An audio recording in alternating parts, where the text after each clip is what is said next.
આધાર card update કરવાનું કૌભાંડ ઝડપાયું છે, જેમાં કોર્પોરેટરના સહી સિક્કાનો દુરુપયોગ કર્યો હોવાનું સામે આવ્યું છે। સિંગણપુર ડબોલી વિસ્તારમાં નકલી સ્ટેમ્પ બનાવી આધાર કાર્ડ અપડેટ કરવાનું કૌભાંડ ઝડપાયું છે। આધાર કાર્ડમાં એડ્રેસ બદલવા અપડેટ કરવા માટે કોર્પોરેટર નકલી સહી સિક્કા બનાવી કૌભાંડ આચરતું હતું।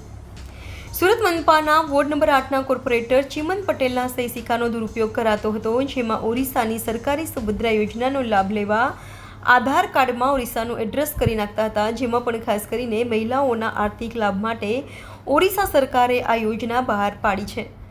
આરોપી હિમાંશુ કુશવા દ્વારા કૌભાંડ આચરાતું હોય, જેની પોલીસે ધરપકડ કરી તેની પાસેથી લેપટોપ, કોર્પોરેટરના બોગસ સ્ટેમ્પ, આધાર કાર્ડ સાથે અન્ય વસ્તુઓ પણ કબજે કરાઈ હતી।